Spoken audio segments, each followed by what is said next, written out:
Hi everybody, Dan Illman here with some exciting news. DRF Formulator, the gold standard in past performance information, is now free, exclusively on DRF Bets. Join DRF Bets with the promo code WINNING, get a $250 first deposit match bonus, a $10 free bet, and free Formulator already uploaded to your account. Access Formulator's premium features, including sortable trainer stats, race replays, personalized trip notes, and lots more. Free Formulator, exclusively on DRF Bets. Hi everybody, Dan Illman here, taking a look at one of two graded stakes races at Oaklawn Park on Saturday. Race number 10 on the Saturday program is the Grade 3 Razorback Handicap. Going a mile and a 16th for older horses, $600,000 is the purse. Let's take a gander at this field, and there are some very sharp in-form horses in this race. This race is going to be extremely competitive, and it's also the seasonal debut of the number 8 Plainsman, ridden by Joel Rosario, who was a troubled third last time out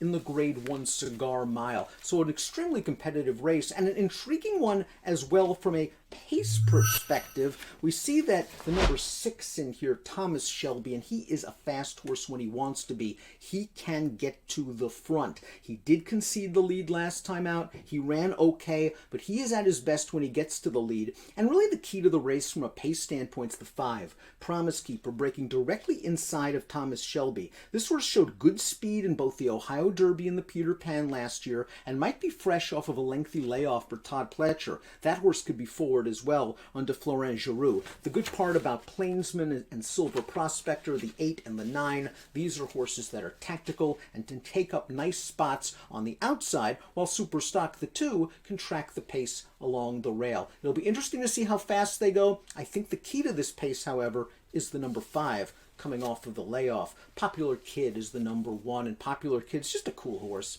He's won 15 times in his career. He's banked almost $600,000, and he got a stakes win in his final start last year at Remington Park. We're going to take a look at that race right now. The Hawk Memorial, he got a very nice trip and ride. He got close to a slow pace. He was able to drive on home, and this is a veteran that does have the tactical speed to adapt to just about any kind of pace scenario. I think he has enough speed to get a little bit closer than where the pace projector had him. The question is all about class. He was claimed for $20,000 at Santa Anita in the beginning of 2021. He's coming into this race on a 2-race win streak, but he is facing tough competition. Superstock is up next, and Superstock just missed last time out in the poinsettia behind Last Samurai, who's also in this race. That was his final start as a 3-year-old. Now Superstock's going to face older horses for the first time. He won the Zia Park Derby 2 starts back. He ran well in the Ellis Park Derby to win that race. He was in the Kentucky Derby earlier this year. Afterwards, Steve Asmussen found some great spots for him.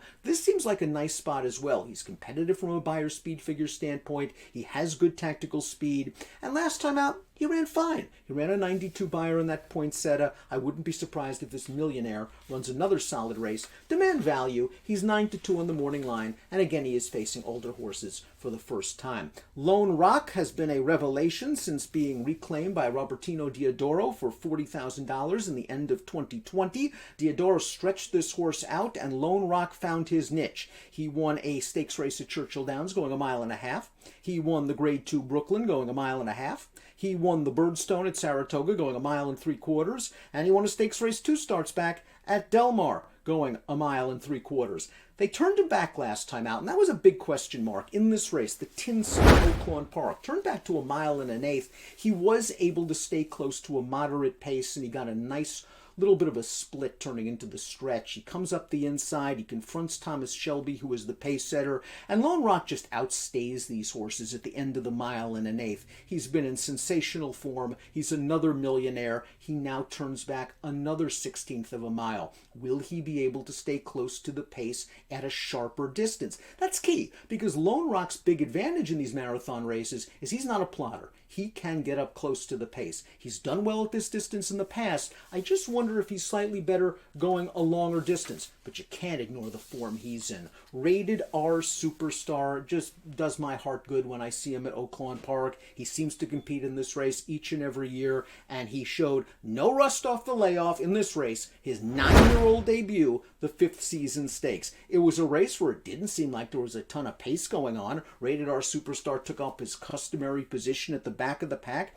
and he's just going to wear these horses down. Thomas Shelby had the lead, couldn't hold it. Rated R Superstar is going to run down Mucho, a horse that might have been a little bit distance compromised going the mile. That's a horse that's been sprinting for most of his career. That being said, at the ripe old age of 9, this horse is still popping 95 Beyers speed figures. You give him some pace, he's going to be running on at the end of this race. Promise Keeper is the number 5. He won the Peter Pan. He then won the Ohio Derby. He looked like an interesting 3-year-old for the second half of the season for trainer Todd Pletcher. Todd said after the Ohio Derby, he was thinking Jim Dandy. He was thinking West Virginia Derby. Instead, he went to the sidelines, and we haven't seen Promise Keeper since the Ohio Derby. So this is a long 8-month layoff. The good news for Pletcher fans and Promise Keeper fans is Pletcher's one of the all-time greats off layoffs, and this horse was very game in the Ohio Derby last time out. He was pressed by 3 other horses while down inside. He took on the challenge of a strong horse, the winner of that race, Mask Parade, on the turn, and he was only beaten a length, finishing directly behind Keep Me in Mind, a horse that came back to run second in the Grade 2 Jim Dandy with a 97 Beyers speed figure. Promise Keeper's very lightly raced.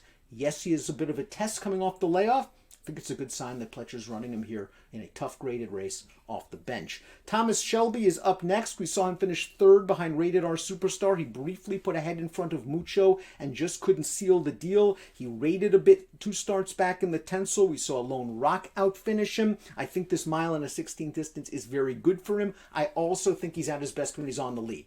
I think when he sits off another horse, he just lacks that kind of oomph to get past them in the stretch. He gets a little braver when he makes the lead. Can he make the lead from Promise Keeper? That's key, but he has been in very, very good form. He likes Oaklawn Park. He's Diodoro's other horse in this race. He'll be a better price than Lone Rock. Last Samurai is up next. Let's watch his performance in the Poinsettia. His final start at 3. This is a horse that's going to beat super stock in this race. He'll win it, and it was a good effort because there was really not a lot of pace in this race. They went 48-2 for the half. And Last Samurai, very professional, winning for Dallas Stewart. He just looks like a late developing son of Malibu Moon. This distance is no problem for him. I think he might have to come from a little bit farther off the pace this time around. That has not been a problem in his career. He's won from way off of it on the turf in the past. Last Samurai is getting good at the right time. 8-1 is a square price for a horse on the improve. Plainsman might very well be the horse to beat for trainer Brad Cox. We're going to watch his 3rd place effort in the Cigar Mile. He's turning into the stretch, and Manny Franco wants to get a split, and they say, no, you don't. You're not going to get through there. He's going to try again, and it's kind of stymied once again. And by the time that Manny does get through, American Revolution is gone. Pletcher runs 1-2 with Following C second. It was a good effort for Plainsman. You could say the trouble compromised him. I'm not sure he would have won, but he might have been closer. The race 2 starts back. He didn't break very well. It was a sloppy track. I won't hold that against him. He ran very well in the ACAC 3 starts back. He beat a hot horse, Bo Liam, that day, and he's getting Lasix one more time. And the horse he directly finished ahead of in the Cigar Mile, he bounced right back to win an allowance race with a triple-digit Beyers speed figure at Gulfstream Park. He just seems to show up each and every time. He's very consistent. He's very tactical. 7-2 in the morning line is a square price. If you're looking for a horse that might be a little bit dirtied up in here, it's the 9, Silver Prospector. Now, Silver Prospector won the Southwest at Oaklawn Park over this distance in 2020. Now, he's only won 1 race since then, but you could argue he's had a trip here, a trip there. He ran in the Oaklawn Handicap back in April, 3 starts back. I thought that race was not bad at all. He made an early move at a distance that was too far for him. His most recent start, the 5th season, go back in your Formulator past performances and watch the replay for that race. Consider that it was his first start in about 7 months. Consider that even though Rated R Superstar won that race from last, it wasn't like there was a blazing pace up front. And consider that Silver Prospector was very, very wide throughout. I think he gained a lot of fitness from that race. I think he can move up in his 2nd start of the form cycle. He's going to be a big price. Does he need a little bit of a Beyer boost? Yes, he does, but he ran a 98 Beyer in the Razorback over a wet track last year. He's not out of this at a price. Curious where you're going to go in this race? Please send your comments on the DRF YouTube channel. I'm going to give Lone Rock a little bit of a look in here. He's my top pick. I know turning back in distance might be not what he ultimately wants, but he deserves the opportunity based on what we've seen from him against some classy longer distance horses, and the race he ran over this surface last time out in the Tinsel. I think he's going to drift a little bit off the 3-1, and I could certainly be wrong about that as he seeks his 15th lifetime win. The Razorback is one of 2 graded stakes races on Oaklawn's Saturday program. Best of luck.